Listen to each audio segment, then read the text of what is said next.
Hello and welcome to an extremely special episode here at Jardin du Mayfair. It's another world's first. Yes, that's right, you heard it, world's first here at Jardin du Mayfair. I'm so excited, you can probably tell. I've got the Audemars Piguet Royal Oak self-winding flying tourbillon open-worked in sand gold.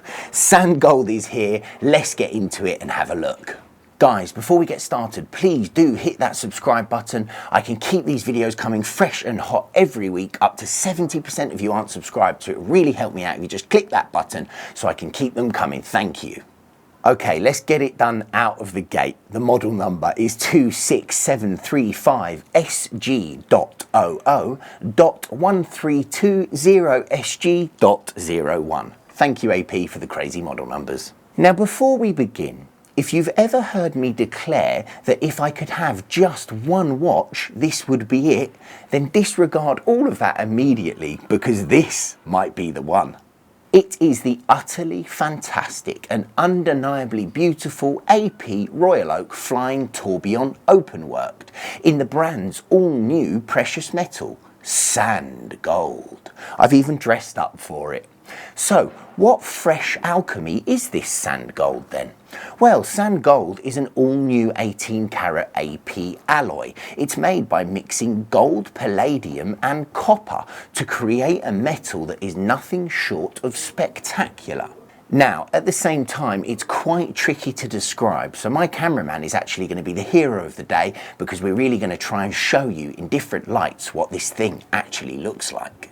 Now, it's almost like somebody had tipped pink champagne over something distinctly titanium to give a warm rose-tinted grey that is completely subtle and not remotely overpowering in the same way as other golds can sometimes be. Audemars described this as being a hovering between white and rose gold, and while that's an exceptionally close description, it doesn't really do the alloy full justice, as in the metal it's both very strange and very attractive indeed. Now, full disclaimer, I have had a bit of time with this watch, so I've been wearing it around and just getting a vibe for it, and I have to say, it's hard to explain. It's sometimes rose, sometimes yellow, sometimes it looks completely titanium. It's very, very special, and AP have done something special here. So let's have a look. Okay, so I'm excited, as you can probably tell, so I'm going to get this off and have a little look while I talk you through it. It's so, so cool. I can't believe that they've done this. This is something new, and this is something groundbreaking. It changes colour in different lights, I've probably said that already, but on some occasions can look virtually identical to steel, while at other times it appears to take on the iridescence of a golden South Sea pearl.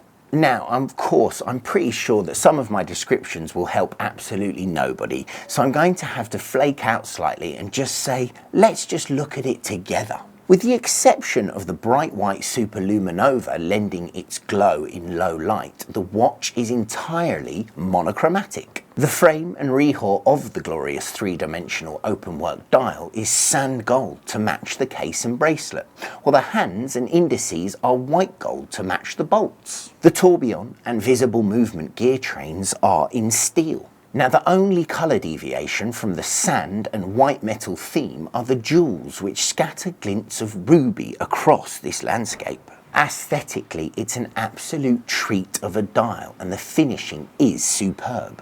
There is a mix of horizontal and vertical brushing, sunray finishing and mirror polished chamfers cut into the frame with absolute precision. Now, there is so much detail here, and without the interference of any other colours or additional flourishes, the workmanship is laid bare through the dial, and honestly, the chef's kiss level of craftsmanship is on display throughout.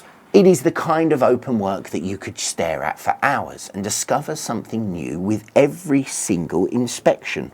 The only thing you're unlikely to notice is the time, which almost becomes irrelevant when looking at this watch. Now, speaking of time, however, this gives me a chance to move on to the star of the show, which is sitting at the bottom of the dial around 6. It's none other than the flying tourbillon. Named flying because it is supported only from below and minus any upper bridge to obscure the spectacle as it rotates on its axis. The tourbillon, derived from the French word for whirlwind, exists for two reasons. One is to counteract gravity, which could potentially affect timekeeping. On a fixed plane balance wheel and escapement found on a regular watch, positional variation and gravity can create drag, which in turn can affect accuracy. A tourbillon is a balance wheel in a freely spinning cage which constantly changes direction, so is theoretically unlikely to suffer from positional deviations. And reason two is to look the absolute nuts, because AP can and have done that. Powering the watch is the self-winding 27-jeweled caliber 2972, which has a 65-hour power reserve and can be viewed in all its glory through the sapphire caseback. That features a similarly skeletonized rotor so as to not disrupt your viewing pleasure.